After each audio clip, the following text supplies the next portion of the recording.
Hello again. I'm Gideon Yago, joined with Omar Rodriguez Lopez here at the Borough of Manhattan Community College Theater, which has been sort of the nerve center for the Tribeca Film Festival for the last 2 days, to talk a little bit about your third film, Sentimental Engine Slayer. Yes. I got a chance to watch it. I haven't seen it on the screen. I got a chance to watch it as a DVD, as a screener. It's a challenging movie. You think that's a fair characterization? Sure. You know, it's not for everybody. It's not been meant to be for everybody. It was meant to be for no one but myself when it was made at the time. So I am surprised that it's had the reaction that it has. So this was like, for you, this was just a personal exercise to make a movie and see how it would come out, or it was just an exercise to make a film in the same way that I started making records without thinking about a result. Everything is done for the process, the love of the doing, and nothing else. So tell me the genesis then of the movie itself. How did it? Did you watch someone else's film? Was it, were you watching El Topo or The Holy Mountain or something and say, okay, I want to make a psychedelic narrative about life in El Paso? Or? No. For me, it was simply once again an exploration of the self. The way I feel that anything. Sorry, what does he say? Oh, are we live? We are not live. Oh, sorry, technical difficulties. Okay, all sorry. right. No, please continue. You were saying exploration of the self. Yes, I feel that anything that you do. Whether it's making music or a film or cooking, has to reveal something about yourself. It has to serve as some form of therapy or some form of healing. Otherwise, it's useless. And so for me, it just became a way to understand myself, my upbringing, my brothers, the people around me. This was the intention. Explain that to me a little bit about understanding your brothers, and because your brothers, if I'm not incorrect, are actually part of the cast. Yes, my brother's in the film. 2 of my brothers, my mother, my father's in the film. Good friends around me, as well as strangers in the film. So, what about it is autobiographical? I suppose is the main question. I mean, killing. Trannies and then burning them in the desert. Yes. Unless this is a confession of guilt, in which case this is going out on the internet and you're in a lot of trouble. No, this is someone else's perception. Whoever wrote that, is semi-autobiographical. I think they think because the person there is at a conflict with themselves, and maybe because it's in El Paso, and because my family is in it, they feel this way.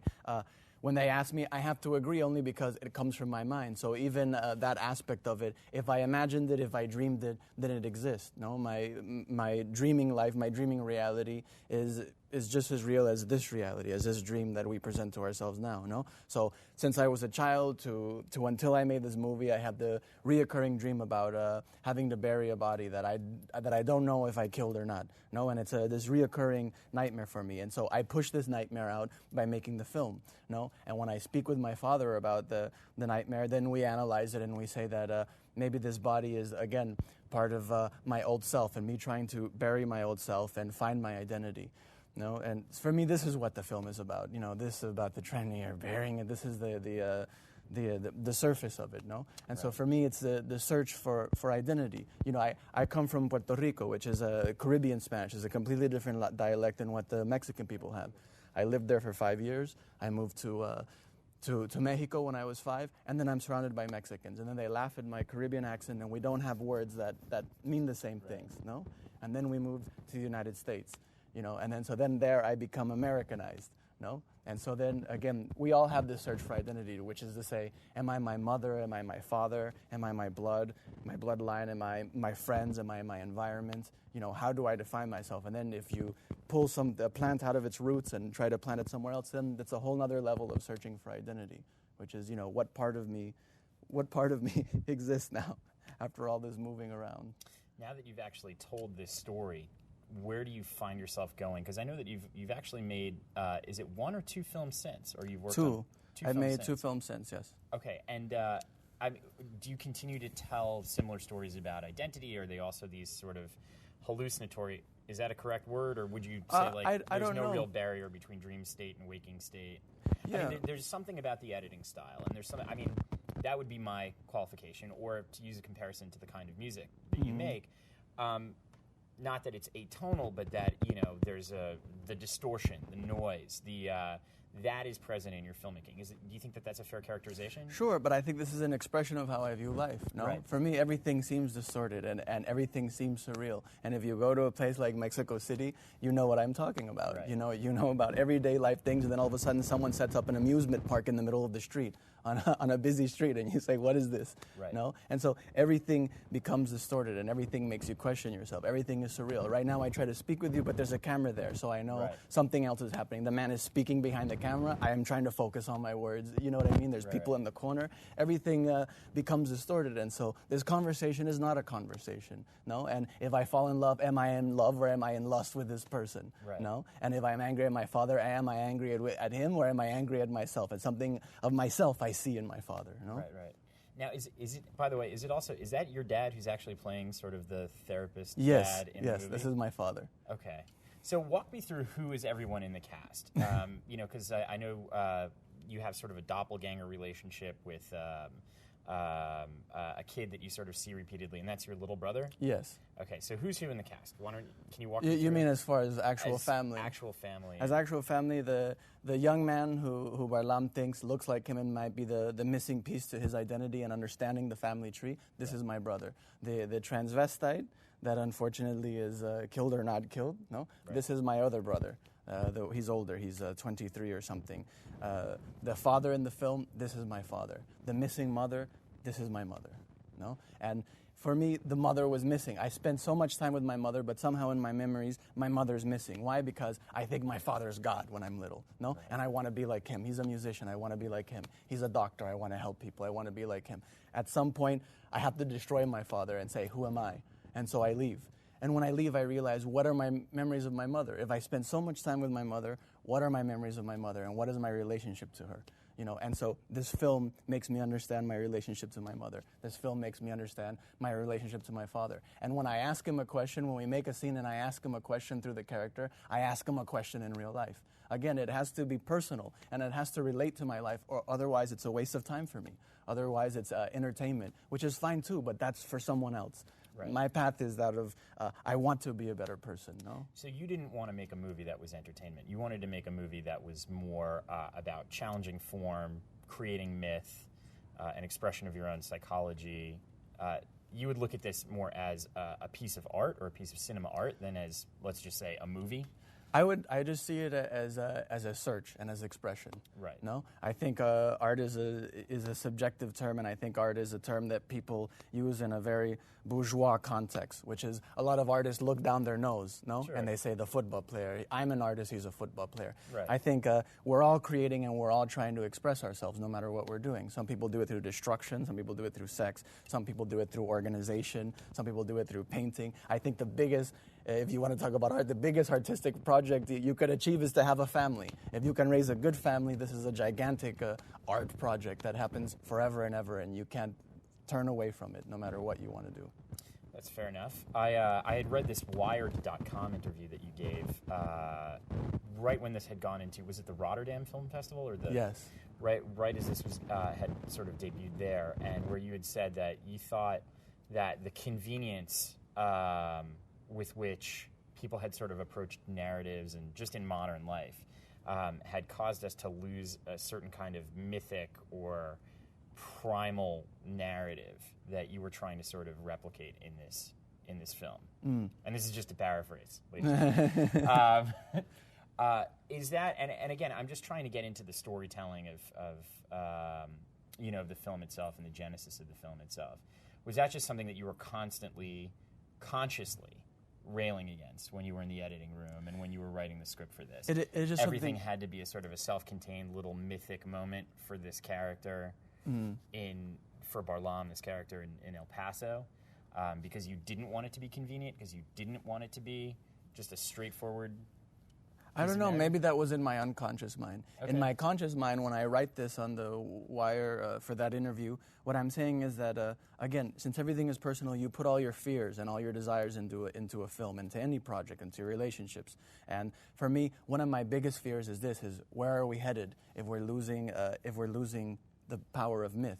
No, and obviously I'm not the only one who thinks this. Octavio Paz talks about the same thing. Many writers talk about the same thing, that as we move further and further into being able to see everything at every moment and being able to uncover everything at every moment, then we lose our myth. And myth, as Freud said, is the very fiber of what holds together a society. No, and so this is an intense anxiety for me. Is where does it all go now? And what are you hoping that people will take away from this myth? What are you from hoping people from my film? Yeah, you mean? From your film. Only themselves.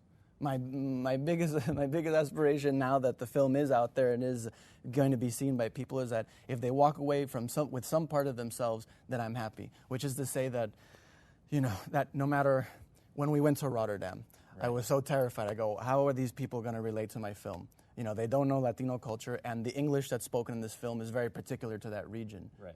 And it's a Spanglish.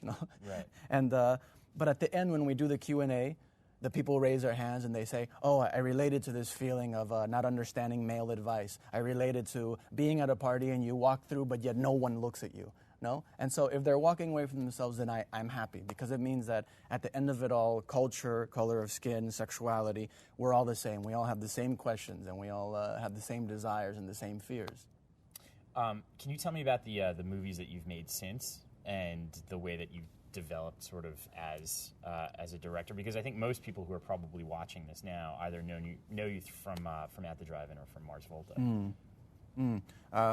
The film we made just after is called El Divino Influjo de los Secretos, which is the divine influence of our secrets, and this is a love story. This is completely different from the Sentimental Engine Slayer in terms of how it's told and what it looks like and what it feels like. No, and it's a completely linear story, and it's a very beautiful story between two best friends and their search for love.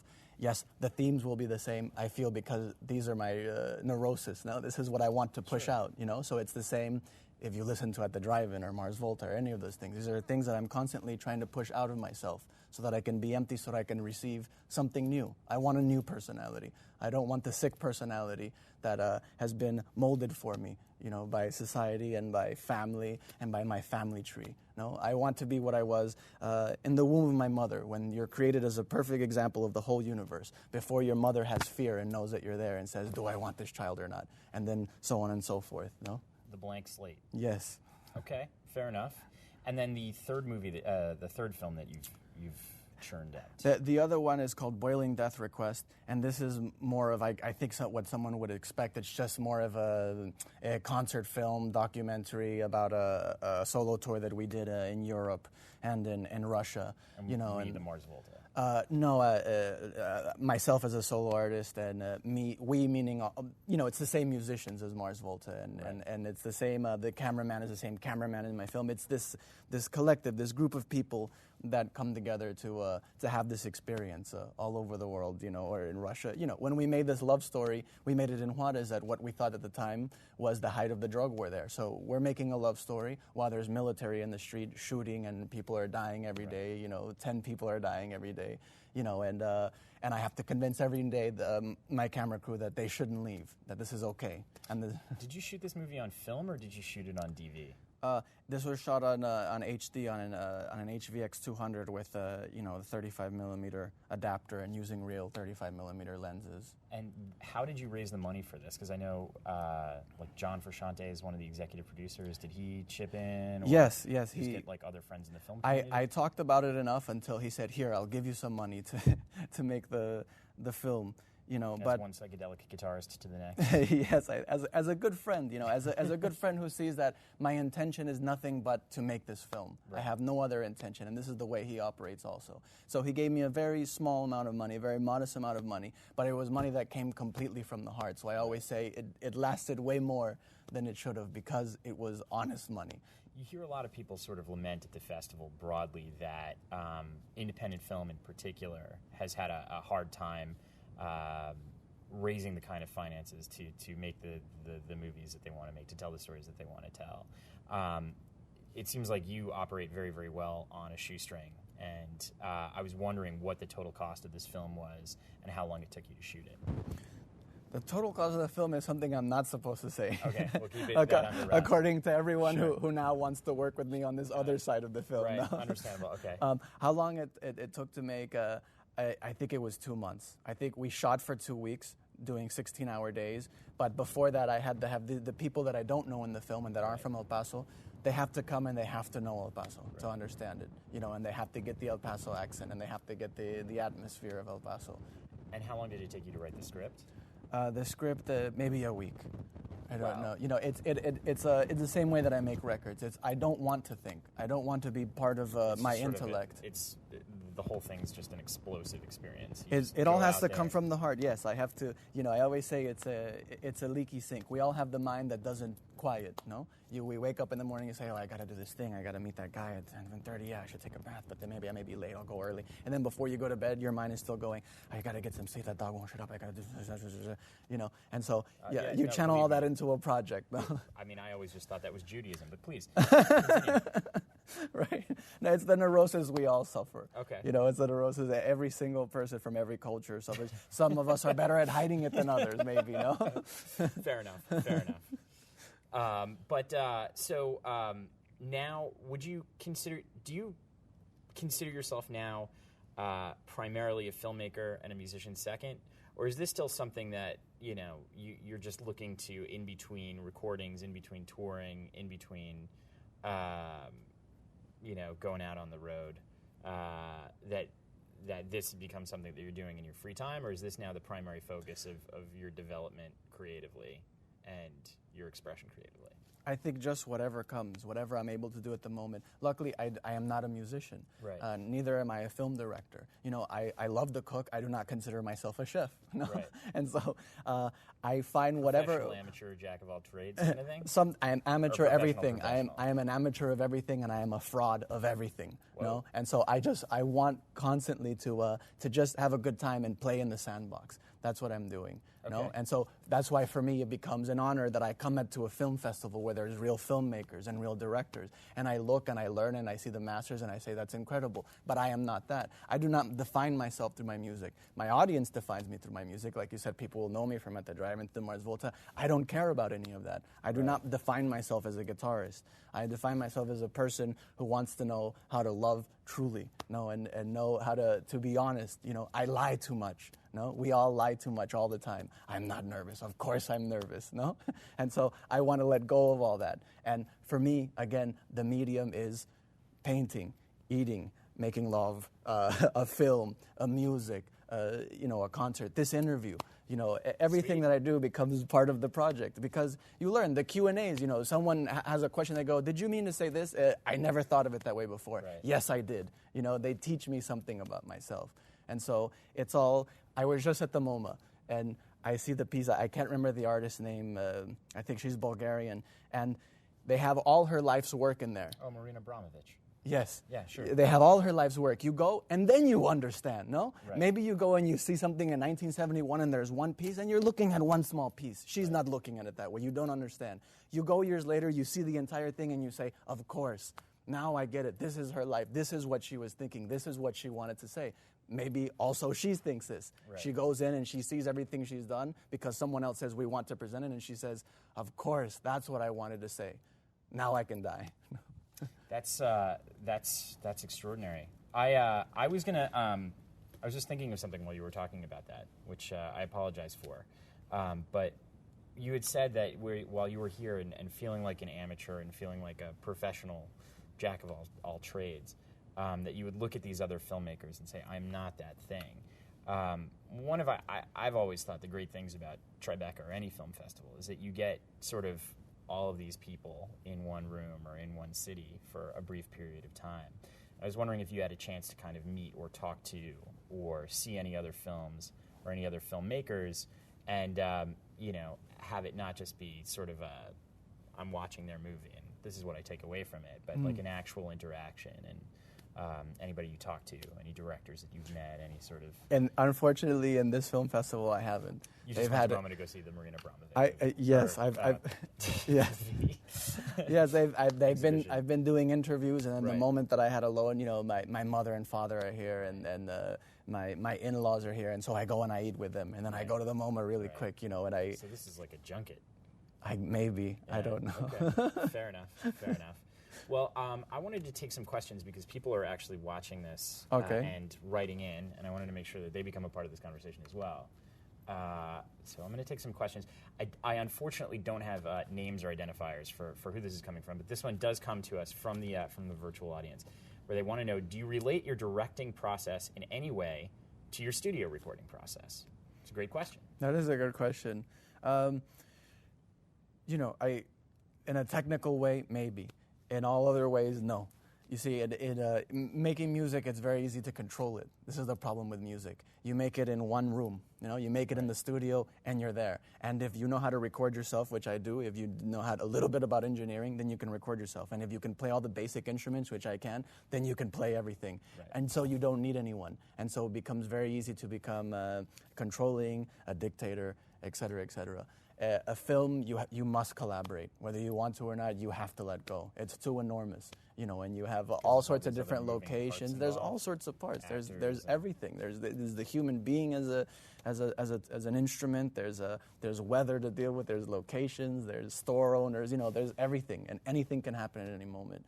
And so it's, making a record in contrast is very tame and very, it's in a small little box. Kind of a follow-up to that is another question where someone wanted to know, do you map out your scenes the way that you map out your compositions? Assuming that you map out your compositions. Yes. Yeah, sure. I mean, they're mapped out in terms that we know what needs to happen. We know what needs to be said. The script is there, and then we know what the situation is. But as you know, when you get into a situation and you put the camera there, everything changes.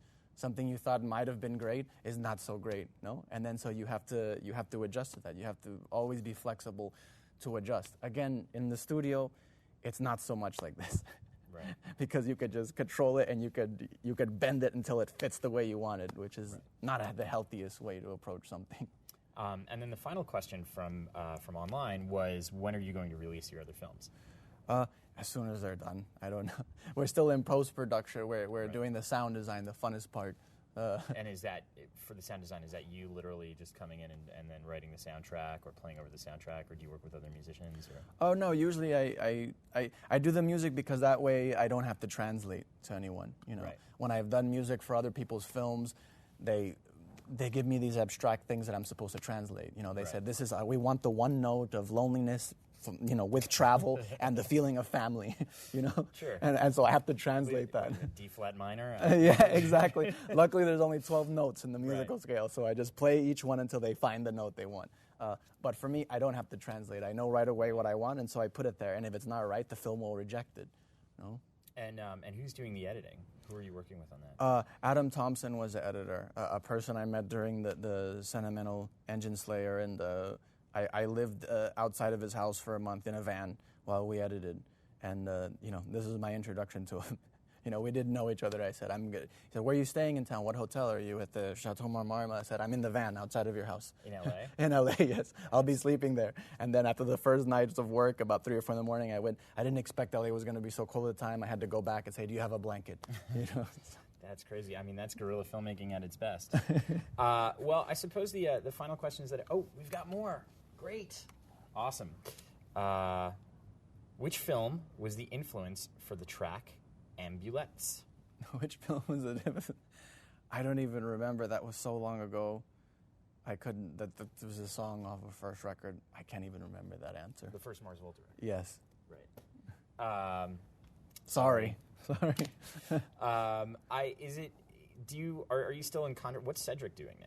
Are you guys? Yes, still? Cedric lives in California. Okay. I think he just moved, but he lives in Los Angeles. And right now I've just given him the new Mars Volta record, so he's there writing his lyrics now. Are you guys doing it like the Postal Service style? Like you're down in Guadalajara and you write beats or guitar parts, then you send it up to him in California, and then he sends it back to you? Or I send him the entire record, and then he has to make lyrics. And then when he's ready to sing then he comes to the Guadalajara now. Since Mars Volta is my band, and I direct the band, the center of it is in Guadalajara, even though I'm the only one who lives there. So when it's time to work, they have to come to this. It's where the studio is. Yeah, that's a better way of putting it. Now I saw you guys many years ago play at Coachella, and I'm going to ask this question anyway because everybody that I told. Was it in the tent or the main stage? It was on the side. It was like the second stage. Yeah. You guys were doing it. It was like the sun was the first going time down. that we played. It was the first time that you guys had played. Yeah. And this was all around the first album. And I haven't gone in years, but I was reading an article about this year where they said that the whole basis of Coachella now is about getting bands back together. Yes. Like Pavement reunited yes, this year, yes. Pixies reunited a couple years ago, et cetera, and so on and so forth. If they made an offer to you, would you ever consider reuniting at the drive-in for a show like that? They make an offer every single year for more money that I could ever possibly make, and every year the answer I have to tell Paul. It's that's another thing I shouldn't say. I can't talk about budgets. Yeah. Okay. But every year the answer to Paul Collette is no. No, and every year they all want to, of course. That's just a completely expired relationship. It's in the past. I love them now. 10 years later, I called them all up and I said, why are we still angry? Right. We're grown men, we're in our 30s. I'm not the type of person who wants to live with a grudge. Right. So I invited them to my house in Guadalajara. And they came and we had a great time and we talked about the future and what we should do. We get our records back next year. Right. And what we should do, and we should put some nice pictures and we should all... Back from Capitol? Back from Fearless, who put them out. Yeah. Okay. And the Grand Royal record. We get all our catalog back. And so I was saying, listen, let's deal with this. We should put some nice pictures. We should put some nice memories. We should put honest things, too, about how we felt about each other. We should put something so people can understand what the band was really like.